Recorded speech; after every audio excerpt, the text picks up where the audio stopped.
Siguraduhin mong wala kang sakit ngayon. Hoy, wala ka na bang sakit sa paa mo? Tiyakin mong wala ka ng sakit. Dapat ay gumaling ka na ng lubusan. Nawala na ang lahat ng sakit. Hoy, may natitirang sakit pa ba sa katawan mo? Sabihin mo sa akin ngayon din. Sige, subukan mong hanapin. Kasi alam kong wala na. Pero kung meron pa, sabihin mo agad. Hoy, wala nang sakit, no? Parang pamamanhid na lang. Hoy, halika rito. Dito mismo. Hoy, saan ba yung pamamanhid?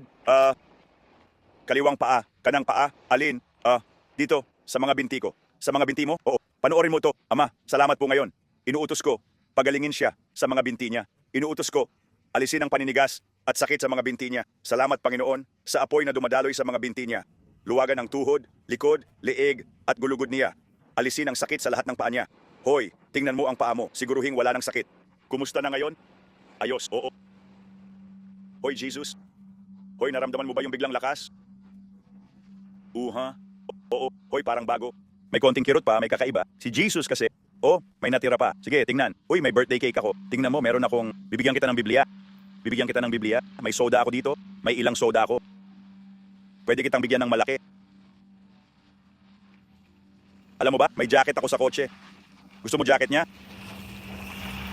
Eto, kunin mo to. Anong size ka? Anong size? Bibigyan din kita ng pagkain. Ano yon? Bigyan ka ng pagkain. Jesus. Ngayon may... Hoy, bibigyan ka niya ng jacket. Gusto mo ibigay sa kanya? Oo, salamat. Hoy, pare, tutulungan ka namin. Gets mo ba? Hoy, i-hook ka namin tulad ng sabi ko. Susunduin kita bukas, bro, at dadalhin sa Fire Nights. Okay? Hoy, magbabago ang lahat. Serbisyo to, gets mo?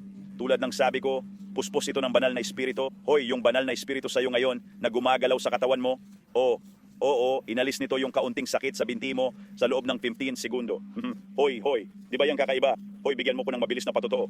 Sabihin mo sa akin, ano naramdaman mo sa katawan mo nung dumadaloy si Jesus dito? Parang, di ko alam. Parang nagiinit buong katawan mo. Nag-init buong katawan mo na, no? Oo, Jesus. Hoy, parang gumaan ka ngayon, ano? Oo, nawala lahat ng bigat at pang-aapi sa'yo, no? Apoy, oo. Hoy, mahal tayo ni Jesus, no? Buhay siya, bro. Buhay siya. Kailangan ko yan, Jesus. Hoy, kailangan nating lahat yan. Bro, may gumawa sa akin yan dati, bro, at iniligtas buhay ko. Kaya yan. Hoy, kapatid kita, pare. Pamilya kita, bro. Ikaw ang pamilya ko, pare. Hoy, ako, ikaw, at Alfonso, di ka namin bibitawan. Mahal ka namin, pare. Pare, ramdam ko ang kaluwalhatian ngayon. Nararamdaman mo ba? Oo, nararamdaman mo sa hangin? Yan ang matagal kong di ngumiti. Hoy, kailan ka huling ngumiti? Matagal na rin. Hoy, Jesus. Purihin ang hari, pare. Jesus, tignan mo ang galak. Hoy, balik ang saya, balik ang pag-asa. Halika, Jesus. Tignan mo yan, bro. Hoy, ito ang dahilan.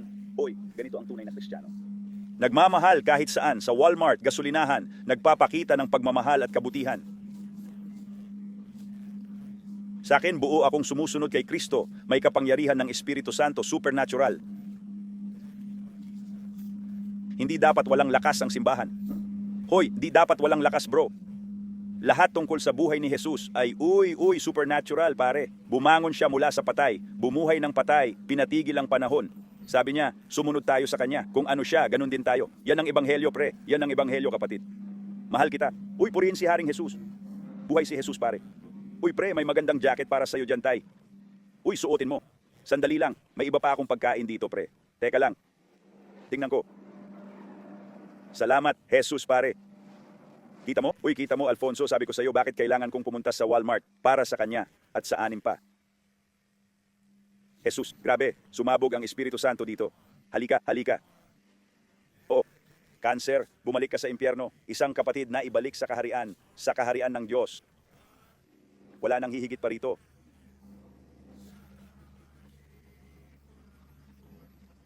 Purihin ang hari.